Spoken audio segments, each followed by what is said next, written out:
मोदी सरकार ने अचानक से देश भर में E20 फ्यूल रोल आउट कर दिया है। इस फ्यूल में 80% पेट्रोल होता है और 20% इथेनॉल। लेकिन हैरानी की बात यह है कि लोगों को कोई ऑप्शन ही नहीं दिया गया है।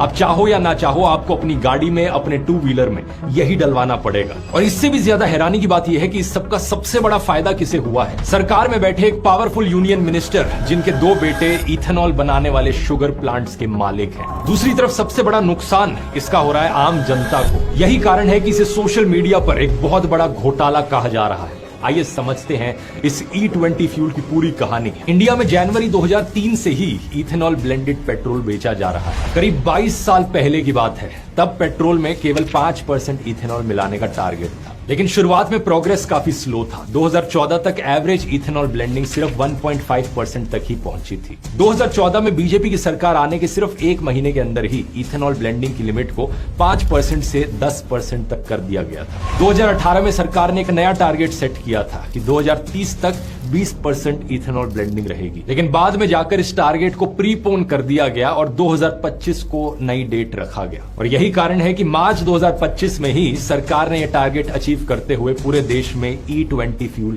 रोल आउट कर दिया। सुनने में तो सब कुछ अच्छा लगता है, ये एक सक्सेस स्टोरी लगती है। लेकिन जैसे ही E20 का रोल आउट हुआ, लोगों की शिकायतें आने लग गई। हमारी देश की सरकार आपने बहुत अच्छे काम कर लिए, लेकिन इस चीज के लिए मैं आपको कभी माफ नहीं करूंगा। अभी 3,500 रुपए का कल मैंने तेल भरवाया था, लिटरली आधा हो चुका है। मेरी गाड़ी की माइलेज पहले 12 की थी, वो कम होकर 9.5 की माइलेज हो गई है। और किस वजह से? सिर्फ आपने जो E20 फ्यूल लॉन्च किया है उसकी वजह से। इसका एक बड़ा कारण है दोस्तों कि इंडियन मार्केट में बहुत कम E20 कंप्लायंट गाड़ियां हैं। अगर इथेनॉल ब्लेंडेड पेट्रोल एक ऐसी गाड़ी में डाला जाएगा जिसका फ्यूल सिस्टम उसे हैंडल करने के लिए नहीं बना है, तो बार बार ऐसा करने से उसके फ्यूल सिस्टम की खराब होने की संभावना बहुत बढ़ जाती है। ये सब उन गाड़ियों के लिए वैलिड है जिनका fuel system ethanol blended fuel को हैंडल करने के लिए नहीं बना है। लेकिन ऑब्वियसली फ्यूल सिस्टम को यहां पर मॉडिफाई भी किया जा सकता है। ऐसे कंपोनेंट्स का इस्तेमाल किया जा सकता है जिन पर जंग ना लगे, ऐसे कंपोनेंट्स जो वाटरप्रूफ हो और जिनका इन कंटामिनेंट्स पर कोई ज्यादा असर ना पड़े। लेकिन दिक्कत यह है दोस्तों कि आज के दिन देश में जो ज्यादातर गाड़ियां हैं वो या तो E5 या E10 ही कंप्लायंट है। ज्यादातर कंपनियों ने 2023 में ही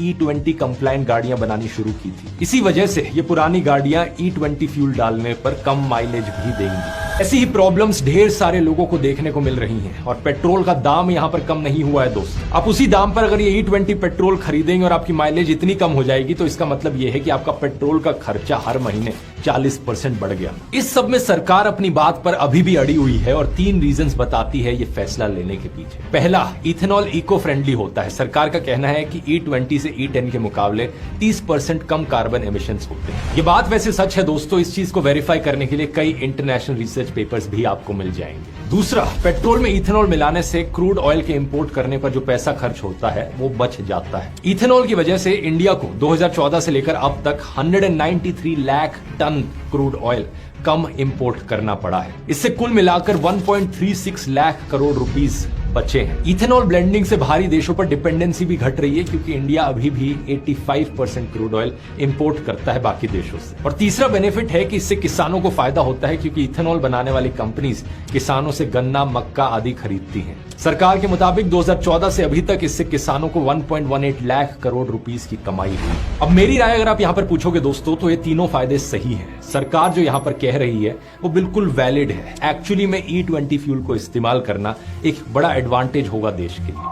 लेकिन सवाल यहां पर सरकार से यह है कि ये जो बेनिफिट है, क्या आप कंज्यूमर्स को दे रहे हो या फिर सिर्फ नुकसान की भरपाई कर रहे हो आम जनता से? जब शुरू में मोदी सरकार E10 ला रही थी, तब 2018 में union transport minister Nitin Gadkari ने कहा था कि इथेनॉल मिलाने के बाद पेट्रोल 55 रुपए पर लीटर की कीमत पर मिलेगा। फिर नितिन गडकरी 2023 में 15 रुपए पर लीटर पेट्रोल मिलने की बात भी कर चुके हैं। उन्होंने कहा था कि अगर 60% इथेनॉल और 40% बिजली से गाड़ियां चलेंगी तो पेट्रोल का रेट 15 रुपए लीटर पर आ जाएगा। मोदी सरकार ने एक बार फिर से यहां पर जनता को बेवकूफ बनाया है, जनता के साथ जुमलेबाजी की है। 2021 में नीति आयोग ने भी रिकमेंडेशन दी थी कि इथेनॉल वाला पेट्रोल कम कीमत पर बेचा जाना चाहिए, लेकिन सरकार ने इसे नहीं माना। इसके अलावा E20 फ्यूल को प्रमोट करने के पीछे नितिन गडकरी के कॉन्फ्लिक्ट ऑफ इंटरेस्ट को लेकर भी सवाल उठ रहे हैं। यहां पर सीधा करप्शन का आरोप लगाया जा रहा है। महाराष्ट्र में गडकरी फैमिली के कई शुगर प्लांट्स हैं जिसके बाय प्रोडक्ट से इथेनॉल बनता है। इंडिया में इथेनॉल मैन्युफैक्चरिंग प्लांट लगाने चलाने वाली शुरुआती कंपनीज में पूर्ति ग्रुप की पूर्ति पावर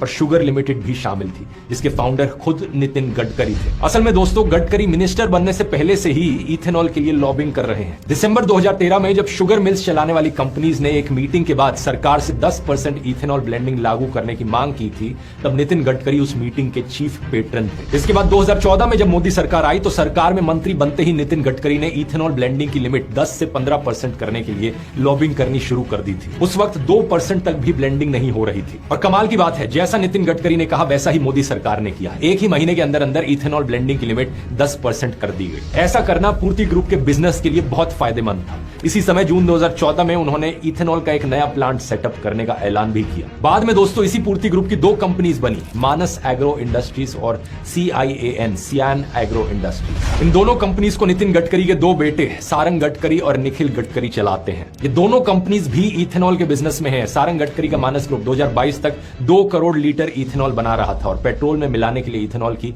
सप्लाई करता है। निखिल गडकरी के सियान एग्रो ने 2024 में ही कार्बन डाइऑक्साइड से इथेनॉल बनाने के लिए एक MOU भी साइन किया था। ये कंपनी पब्लिकली लिस्टेड है और पिछले 5 सालों में रेवेन्यू ग्रोथ 37.55% पर ईयर रही है, जबकि इंडस्ट्री की एवरेज केवल 7% है और नेट इनकम इनका हर साल 62.43% से बढ़ा है, जबकि इंडस्ट्री एवरेज 14% के अराउंड है। यानी कि ये एक कंपनी बाकी इंडस्ट्री के मुकाबले 5 गुना तेजी से ग्रो कर रही है। पिछले 1 साल में इसके शेयर प्राइस में 1000% से ज्यादा की बढ़ोतरी हुई है। इसमें सबसे बड़ी बात यह है कि नितिन गडकरी खुद पेट्रोलियम मिनिस्टर भी नहीं है, लेकिन वो पूरा टाइम इथेनॉल प्रमोट करते रहे हैं, उसकी लॉबिंग करते रहे, सरकार को बार बार कहते रहे कि इथेनॉल का इस्तेमाल करो, इथेनॉल का इस्तेमाल करो, और उनके खुद के बेटे यहां पर इथेनॉल की कंपनी चला रहे थे। एक्चुअली में नितिन गडकरी को रोड्स, ट्रांसपोर्ट एंड हाईवेज की मिनिस्ट्री मिली हुई है और उसमें कैसा काम हुआ है पिछले कुछ सालों में PR तो बहुत देखने को मिला है। ये देखो देश में क्या क्या हाईवेज बना दिए, कितनी डेवलपमेंट हो गई। पॉडकास्ट में जाकर ये हीरो बनते थे। 2022 में नितिन गडकरी ने कहा था कि 2024 तक इंडिया की सड़कें अमेरिका जैसी हो जाएंगी। नरेंद्र मोदी जी के नेतृत्व में 2024 समाप्त होने के पहले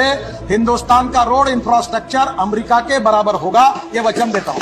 और हालत देखो देश की सड़कों की, एक ही बारिश में पुल टूटने शुरू हो जाते हैं। मध्य प्रदेश में 1600 करोड़ में बन रहा हाईवे पूरा होने से पहले ही टूटने लगा। इसी तरीके से तेलंगाना में NH44 जमीन के अंदर धंस गया। गुजरात में सूरत मुंबई नेशनल हाईवे पर बड़े बड़े गड्ढे हो गए, लेकिन उन्हें कोई देखने वाला नहीं है। और मैं यहां सिर्फ नितिन गडकरी को सिंगल आउट नहीं कर रहा हूं, मोदी सरकार में मौजूद हर एक मंत्री की हालत देख लीजिए। फाइनेंस मिनिस्टर हो चाहे फॉरेन मिनिस्टर हो, एनवायरमेंट मिनिस्टर हो चाहे एजुकेशन मिनिस्टर हो, एक भी फील्ड में ढंग का काम हो रहा हो तो बता दो। जनता को तो कुछ मिल नहीं रहा है, लेकिन इन बीजेपी नेताओं के बेटों को देखिए क्या मिल रहा है। होम मिनिस्टर अमित शाह के बेटे जय शाह, ना ढंग से हिंदी बोलनी आती है ना ढंग से इंग्लिश बोलनी आती है, लेकिन इंडियन क्रिकेट का पूरा कंट्रोल इनके हाथ में दे दिया गया। अक्टूबर 2019 में BCCI के सेक्रेटरी से शुरू होकर आज ये इंटरनेशनल क्रिकेट काउंसिल के चेयरमैन बन चुके हैं। इसी तरह देखिए लेट अरुण जेटली का केस, जो कि एक यूनियन मिनिस्टर थे, 14 साल से दिल्ली डिस्ट्रिक्ट क्रिकेट एसोसिएशन के प्रेसिडेंट थे और अभी 2020 से उनके बेटे रोहन जेटली इसके प्रेसिडेंट बन गए। डिफेंस मिनिस्टर राजनाथ सिंह का केस देखिए, इनके बेटे Pankaj Singh cycle federation of India के प्रेसिडेंट है। External affairs minister S Jaishankar, इनके बेटे ध्रुवा जयशंकर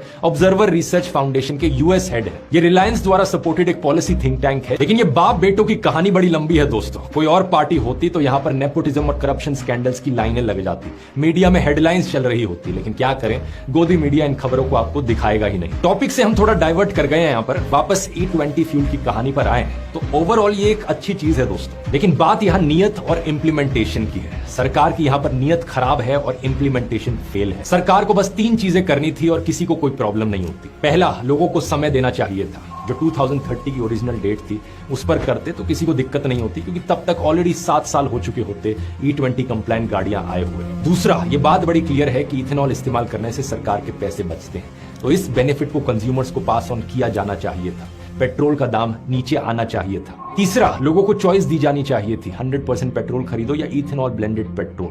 अगर इथेनॉल ब्लेंडेड पेट्रोल सस्ता होता तो ऑब्वियसली ज्यादातर लोग वही खरीदते।